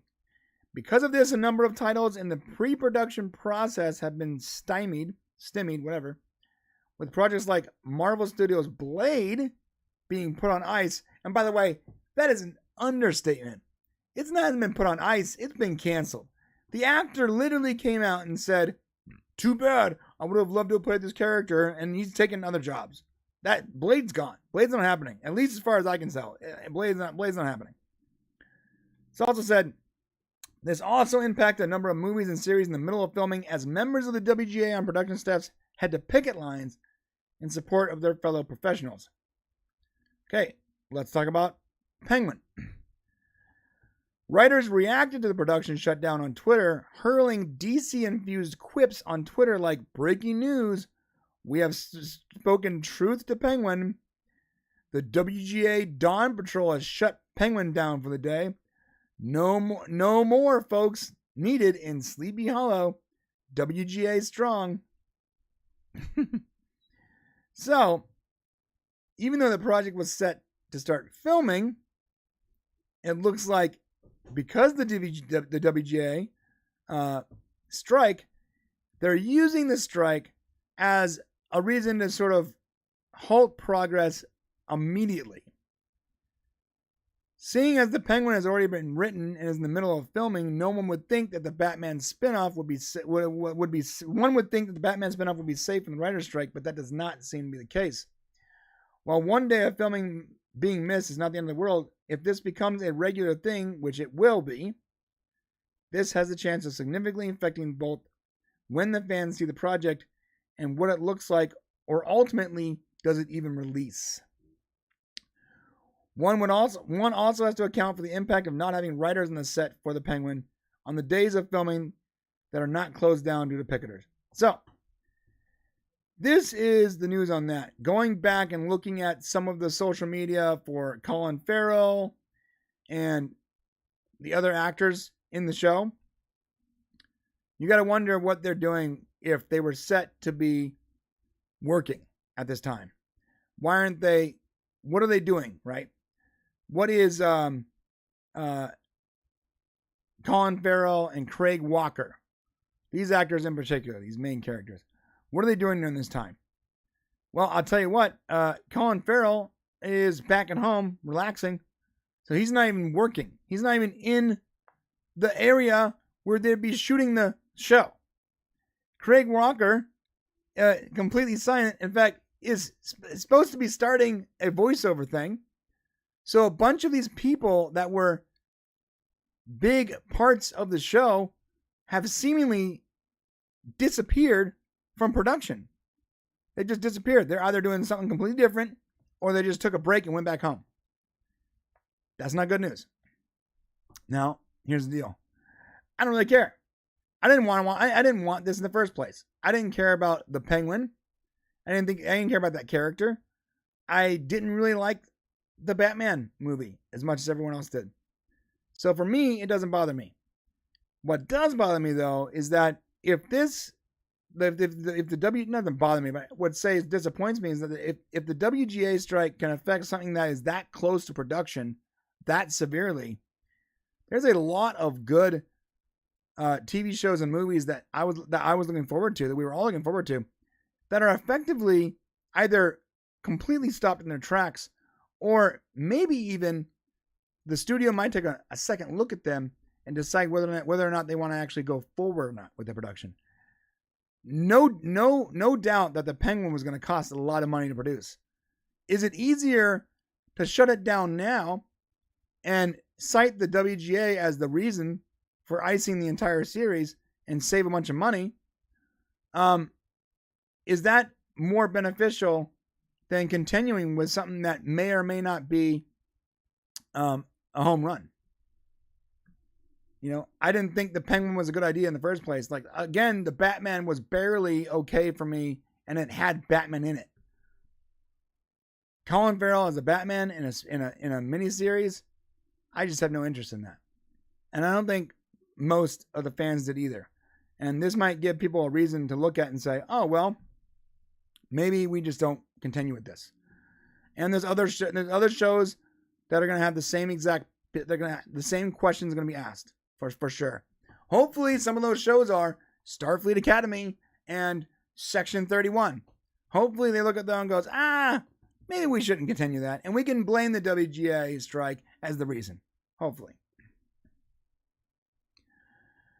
Okay. What does David Nunez say? I remember being half asleep in bed watching it and something was wide awake screaming, "Go Batman." Yeah, that movie, there was like 10 minutes of action. The movie was so boring up until like a certain part where it did work out, but like it was too dark, man. Why was it so dark? Like, my eyes aren't that bad. I'm like, couldn't see anything, man. It was too dark. And I liked Picard, and that was too dark too. All right, guys, listen. That's it. I'm gonna wrap it up. I just realized that it's now been 2 hours. This was supposed to be the Popcorn Power Hour. Ooh, good point. I can't leave with a chat like that. Biggest casualty of the WGA strike is Stargate. 100%, my dude. So, let me pull up my notes on that. I was actually going to talk about that. There's not a whole lot of information from this, but there's enough to definitely talk about.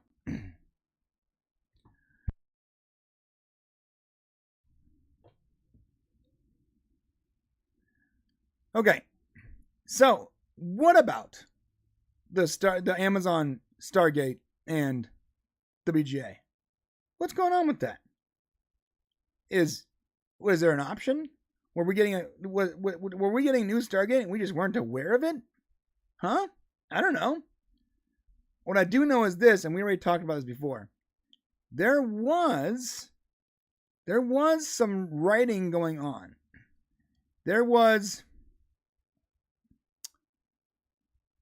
How do I explain? They were trying to get a new Stargate for the MGM streaming service. And this is before the WGA strike. What happened was the MGM streaming service was going to launch, and they wanted to launch it with like an announcement for a new Stargate, but they couldn't come to an agreement because the budget was too low. The budget was like $1 million an episode, which sounds like a lot of money, guys, but it's really not. Not for a science fiction TV show. It's not. So that got turned down, and a lot of the stuff, like they had momentarily removed a lot of the Stargate from Amazon, and what they did was when that whole argument, that whole negotiation went belly up, the show started popping back up on Amazon in its correct form in high def. And then we started hearing some more rumblings. People are talking about this writer and that writer, and the people from the writers from The Expanse, and we did a video about this. They want to do the show, and they're meeting with Amazon, and it was starting to look a little more interesting. It's working up. There might be something going on here. Might be a good thing. And then things started to die down again. Started to die down again. Information started to become less available. We even reached out to some of our sources because we were getting a bunch of people asking us about the show, about the news. They were asking us, what about this writer and what about Brad Wright's statements? And it was all old information. So we told everyone, we're like, look, this is exactly what we said. We said, we've heard of the news of the new movie and or show. We didn't like the fact that they wanted to do another movie before a show. That was a bummer. But because of the lack of information and the fact that we couldn't even get our normal sources to confirm anything, normal sources that normally would talk to us immediately weren't confirming anything or denying anything. We thought there was something definitely there, but there's not enough for us to actually talk about, right? And then the WGA strike happened, and literally all information ceased. Nothing. And now, anytime we reach out for information about Stargate, it's usually met with WGA stuff. So whatever was happening is certainly not happening anymore, or at the very least the information or the projects or the negotiations or whatever was going on has definitely been put on hold. That's the only thing I can tell you. And I believe that at one point it was actually ramping up. And we were just waiting on a little more information before going hard with like a really good video and just explaining everything we knew. But it all turned sour when the strike happened. So that's it. That's it, man. And I don't think it's going to happen anymore. At least not in its current incarnation. And maybe that's a good thing. Maybe they were negotiating for the Expanse writers to write a movie. And I don't think Stargate is able to be successful with a movie. I'll say it again. The show is too rich. A movie is not enough. Especially if you're going to be introducing new characters. It needs to be a show where you can slow roll the introduction of the characters and their chemistry and their connections to the original story, and just reintroduce fans to a new set of SG members while hopefully passing the torch from older characters. You can't do that properly in a 2-hour movie. You need, at the very least, a 10-episode run of television where you have 10 hours to properly give all the characters their backstories, and for us to grow in love with new characters, while perhaps saying farewell to old ones or whatever. It needs to be a TV show. If it's going to be a movie, what's going to happen is, this is my opinion. Don't take this however you want to take it. I don't care. I believe that if it's a movie, it's a reboot. It's not a continuation. I don't think you can properly do a continuation with a movie. I don't think it's possible. I think story-wise, it would be a complete sham, and no one would like it. I think the only way that a movie makes sense is if you are rebooting the entire thing. And we as Stargate fans, we don't want that. We don't want reboots, right? We don't want that to be rebooted. We want a continuation of the Brad Wright series. So I hope that any grumblings or negotiations for a movie have completely fallen through, and hopefully the WGA strike was a casualty in the sense where it stopped a horrific idea from happening, and we're going to and we'll eventually get the continuation of Stargate. Look, I know we've all been waiting a long time for this, but I would rather wait another 2 years and us get a continuation on Stargate than us get some haphazard bullcrap reboot that completely negates the chances of us ever getting back to the universe that we love. I would rather that. I would rather wait longer and not deal with what wouldn't be a speed bump. It would be a complete and total disaster for the current continuation of Stargate. If they did a reboot, there's almost no chance we ever get the continuation that we all want. We all want to see what happens to the crew of the Destiny. We want to see what happens to the newest characters. Where's Rodney McKay? Where's Shepard? Like, we want to continue the story that we all left with. We don't want to have to be introduced to a brand new universe with new rules. But if we get a reboot, no matter how good it's written, that certainly won't happen. So I'm hoping that if there was a casualty of the WGA strike, it was that horrible idea for a movie. I hope so. All right, guys, that's it. I am wrapping it up, my friends. I just realized that it is now been over 2 hours, and our Popcast Popcorn Power Hour is officially a power multiple hour. And that's okay. Thank you so much for coming to watch us. Do me a favor. If you are new and you are seeing this for the first time, hit the subscribe button, hit the alert button, hit the share button, hit all the buttons at the bottom. Let me know that you liked this. Please comment and let me, after you've seen this, comment and let me know you like this, because I don't want to spin my wheels, right? Like, if you guys don't like the Sunday show that I just did, or if it was not as entertaining as, say, Unleashed or Raw Rant, and you can do without it, let me know. I can focus my efforts on stuff that you want to watch. Same with other shows. If you guys aren't interested in any of the new shows we're doing, just let us know. Let me know on Discord. Let me know in the comments here. And give me your full, unadulterated, unfiltered opinion, my friends. Because I am not about spinning my wheels. I only want to do stuff that we both want to do together. That we all want to do together.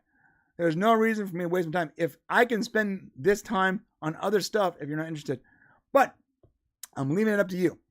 So that said, I love you guys. I'm glad every one of you guys came to support the new show. This is episode 1. Assuming the comments I get are pretty good, there will be an episode 2. And I'm hoping that next week I can bring the Shane AI into the fold as a little icon that just randomly goes off when there are super chats and whatnot. Or just gives me his opinion on stuff. I'm hoping that I get that.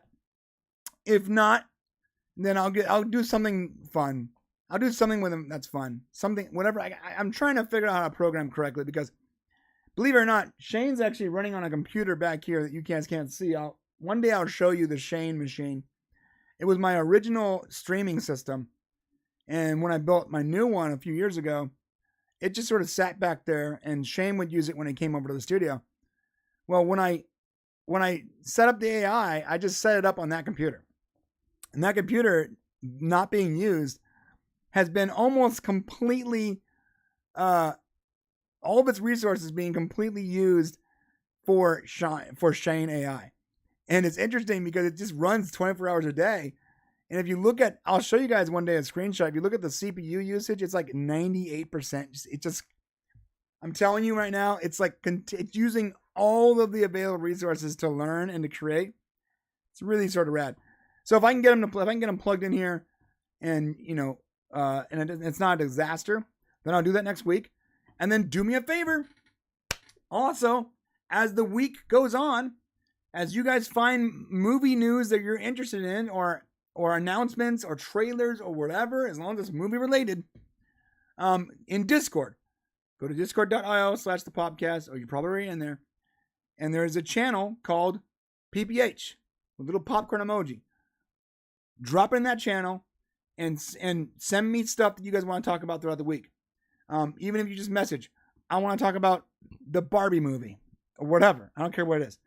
Whatever you want to talk about, throw it in there. Include images if you want. I'm cool with that too.